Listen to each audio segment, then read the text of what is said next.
Hello friends, வணக்கம். Welcome to Chitra's cooking.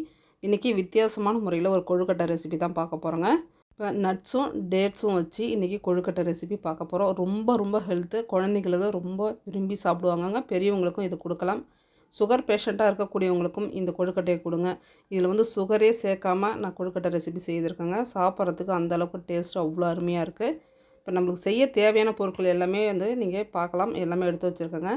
பேரிச்சம்பழம், முந்திரி, பாதாம், காய்ந்த திராட்சை, தேங்காய் துருவல் இது மட்டும் எடுத்து வச்சுருக்கேன். அரிசி மாவு ஒரு கப் எடுத்து வச்சுருக்கேங்க. அரிசி மாவு வந்து இப்போ ஒரு பாத்திரத்தில் சேர்த்துட்டு தேவையான அளவுக்கு உப்பு சேர்த்துட்டு மாவு நல்லா கலந்து விட்டுட்டு தண்ணி நல்லா கொதிக்க வச்சு மாவில் சேர்த்து நல்லா கலந்து விடுங்க.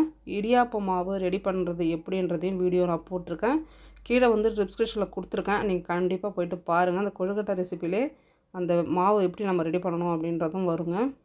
இப்போ இடியாப்பம் மாவு ரெடி பண்ணுறது எப்படி அப்படின்றத விருப்பம் இருக்கக்கூடிய நண்பர்கள் நீங்கள் போய்ட்டு அந்த வீடியோவை கிளிக் பண்ணி பார்க்கலாம். இப்போ நட்ஸு ஃபுல்லாக நான் வந்து நல்லா பொடியாக கட் பண்ணி எடுத்து வச்சுக்கிட்டேங்க. இப்போ மாவு வந்து சுட தண்ணி ஊற்றி நல்லா கலந்து வச்சிங்கன்னா நல்லா ஆறணும். ஆறினதுக்கு பிறகு மாவு வந்து பிசைஞ்சு ரெடி பண்ணிக்கலாம். இப்போ ஸ்டவ்வில் வந்து கடாய் வச்சுருக்கேன். நெய் வந்து ஒரு 2 டேபிள் ஸ்பூன் அளவுக்கு நான் சேர்த்துக்கிறேன். நம்ம இடித்து வச்சுருக்கக்கூடிய நட்ஸ் அதில் சேர்த்து நல்லா வந்து கலந்து விட்டுடலாம். இது வந்து நல்லா செவந்து வரணுங்க, வாசனையும் வரும். அந்தளவுக்கு நல்லா வறுத்து எடுத்துக்கலாம். இப்போ அடுத்தது நம்ம பேரிச்சம்பழத்தை சேர்த்துட்டு நல்லா திக்கான பால் வந்து சேர்த்துக்கோங்க. ஒரு 50லேருந்து 100 ml வரைக்கும் தேவைப்படும். நல்லா நம்ம சுண்டினதுக்கு பிறகு கொஞ்சம் கொஞ்சமாக கலந்து பேரிச்சம்பழம் நல்லா வெந்து வர அளவுக்கு பாலை சேர்த்து நல்லா கலந்து விட்டுட்டே வாங்க. 100 கிராம் பால் இருந்ததுன்னா போதும். பாருங்கள், இந்த அளவுக்கு நல்லா சுருண்டு வரணும். நம்மளுக்கு பேரிச்சம்பழமும் நல்லா வெந்து மசிஞ்சு வந்துடுச்சு. இப்போ தேங்காய் திருகி வச்சுருக்கோம் இல்லைங்களா, அதை வந்து பேரிச்சம்பழத்தில் சேர்த்து நல்லா அதையும் கலந்து விடுங்க. இது ரெண்டும் கலக்கும் போதே நம்ம நெய் வந்து ஒரு 2 டேபிள் ஸ்பூன் அளவுக்கு நெய் சேர்த்துக்குங்க. நெய் சேர்த்து செய்யும்போது உள்ளே வைக்கக்கூடிய ஸ்டப்பிங் சாப்பிட அந்தளவுக்கு அருமையாக இருக்குங்க. அதனால் நெய் வந்து கண்டிப்பாக சேர்த்துக்குங்க. இப்போ தேங்காயும் பேரிச்சம்பழமும் நல்லா கலந்து விட்டாச்சுங்க. தேங்காயும் நல்லா வதங்கிடுச்சு. இப்போ நம்ம வறுத்து எடுத்து வச்சுருக்கக்கூடிய பாதாம், முந்திரி, காய்ந்த திராட்சை 3மே அதில் சேர்த்து நல்லா கலந்து விட்டுடலாம். இப்போ நம்ம உள்ளே வைக்கக்கூடிய ஸ்டப்பிங் வந்து நம்மளுக்கு ரெடி ஆகிடுச்சிங்க. இப்போ அரிசி மாவு நம்மளுக்கு நல்லா ஆறி வந்துடுச்சு. மாவை நல்லா பிசைஞ்சு எடுத்தாச்சு. இப்போ இந்த மாவில் வந்து எல்லாமே நம்ம எடுத்து வச்சோம் அப்படின்னா நம்மளுக்கு வந்து காஞ்ச மாதிரி ஆகிடுங்க. அதனால் பாதி அளவு மட்டும் நான் எடுத்துக்கிறேன். ஃபேன் காற்றுல உட்காந்து அதை செய்தோம் அப்படின்னா கொழுக்கட்டை நம்மளுக்கு வெடிப்புகள் வர்றதுக்கு நிறைய வாய்ப்புகள் இருக்குங்க. நீங்கள் ஃபேனில் உட்காந்து செய்யணும் அப்படின்னும் போது டேபிள் ஃபேனை பக்கத்தில் வச்சுக்கோங்க. சீலிங் ஃபேன் வந்து தவிர்க்கிறது ரொம்பவே நல்லது. இப்போ மாவு பிசைஞ்சதில் நான் பாதி அளவு மட்டும்தாங்க எடுத்துருக்கேன். எடுத்துகிட்டு நம்ம கொழுக்கட்டை அச்சில் வச்சு நம்ம ரெடி பண்ணிக்கலாங்க. இப்போ இந்த அச்சினுடைய ரேட்டு பார்த்திங்க அப்படின்னா 58லேருந்து 60 ரூபா. நான் வாங்கும் போதுங்க, இதை வாங்கி இப்போ நான் வந்து ஒரு 1.5 வருஷத்துக்கு மேலே ஆயிடுச்சு. இப்போ இந்த அச்சோட ரேட் வந்து பார்த்திங்க அப்படின்னா 70 இல்லை 80 ரூபா விற்பாங்க அப்படின்னு நான் நினைக்கிறேங்க. நீங்கள் கடைகளில் போய்ட்டு கேட்டு பாருங்கள். இந்த அச்சில் வந்து கொழுக்கட்டை செய்யும் போது பார்க்க ரொம்ப அழகாகவும் இருக்குது. பசங்க வந்து ரொம்ப அழகாக இருக்குன்னு சொல்லி விரும்பி சாப்பிடுவாங்கங்க. இதனுடைய ஷேப்பு வந்து பார்க்கும்போது நம்மளுக்கு அவ்வளோ அழகாக இருக்குது.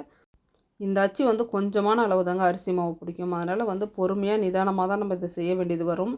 2 பேர் இருக்கிறீங்க அப்படின்னா 2 அச்சு இருந்ததுன்னா நம்ம டக்குனு வந்து வேலை சீக்கிரம் முடியும். ஒருத்தராக செய்யும்போது கொஞ்சம் வேலை இது அதிகம்தான். பார்க்க அழகாக இருக்குது அப்படின்றதால நீங்கள் வாங்கி கூட யூஸ் பண்ணிக்கலாம். ரொம்பவே வந்து ரொம்ப அதிகமான ரேட் இல்லைங்க, கம்மியான ரேட்லேயும் நம்ம வந்து வாங்கிக்கலாம். 100 ரூபாய்க்குள்ளே தான் வரும். இப்போ இந்த அச்சில் செய்யும் போதுங்க, அச்சில் வந்து லைட்டாக வந்து நெய் தடவிக்கிங்க. நெய் தடவி செய்யும் போது தான் டேஸ்ட்டு நல்லாயிருக்கும். அப்படி இல்லைன்னா நீங்கள் இன்னும் ரீஃபண்ட் ஆயில் தடவிக்கிங்க. வாசனை உள்ள எண்ணெய்கள் எதுவுமே வேண்டாம். இப்போ ஒரு தடவை நம்ம வந்து நெய்யோ இல்லை ஆயிலோ தடவிட்டோம் அப்படின்னா ஒரு 3 கொழுக்கட்டை செஞ்சிங்க அப்படின்னா நம்மளுக்கு ஒட்டாமல் வரும். அதன் பிறகு திரும்பவும் ஆயில் இல்லைனா நெய் தடவிட்டு மறுபடியும் வந்து கொழுக்கட்டை செய்யுங்க. அப்போ தான் வந்து அச்சிலேருந்து நம்மளுக்கு ஒட்டாமல் வந்து கொழுக்கட்டை ரெசிபி நல்லா அழகாக வருங்க. வெந்து வரும்போது நம்மளுக்கு வந்து ஷைனிங்காக இருக்கும்.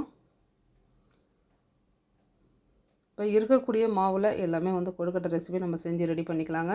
இப்போ இந்த அச்சில் மட்டும்தான் செய்யணும்னு இல்லை, நம்ம எப்பவும் செய்யக்கூடிய இந்த மாதிரி இந்த சோமாஸ் மாதிரி பண்ணிங்களா அந்த மாதிரி கூட நம்ம வந்து கொழுக்கட்டை ரெடி பண்ணிக்கலாம்.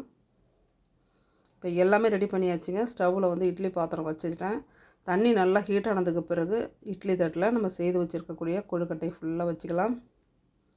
இப்போ வச்சு மூடி போட்டுட்டோம். ஒரு 10 நிமிஷம் தாங்க கொழுக்கட்டை நம்மளுக்கு வெந்துடும். இது அழகுக்காக மேலே வந்து குங்குமப்பூவும் லைட்டாக வச்சுருக்கேன். இது வைக்கணும் அப்படின்ற அவசியம் இல்லைங்க.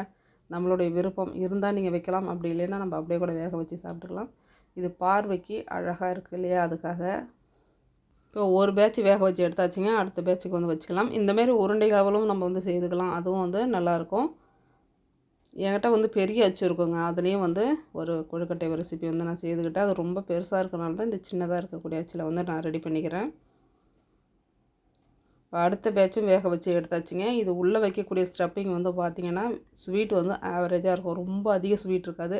உங்களுக்கு அதிகமான ஸ்வீட் வேணும்னா நீங்கள் நாட்டு சர்க்கரை கலந்துக்குங்க, அது வந்து இன்னும் கொஞ்சம் நம்மளுக்கும் ஸ்வீட் கொடுக்கும். சுகர் பேஷண்ட்டாக இருக்கக்கூடியவங்க கண்டிப்பாக இந்த மெத்தடில் நீங்கள் வந்து கொழுக்கட்டை செய்து சாப்பிடுங்க, ரொம்பவும் ஹெல்த்தாகவும் இருப்பீங்க. சுகரும் வந்து நம்மளுக்கு கம்மியாகவும் இருக்கும். இந்த வீடியோ உங்களுக்கு பிடிச்சிருந்ததுன்னா கண்டிப்பாக ஒரு லைக் பண்ணிவிட்டு சப்ஸ்கிரைப் பண்ணிக்கோங்க. தேங்க்யூ.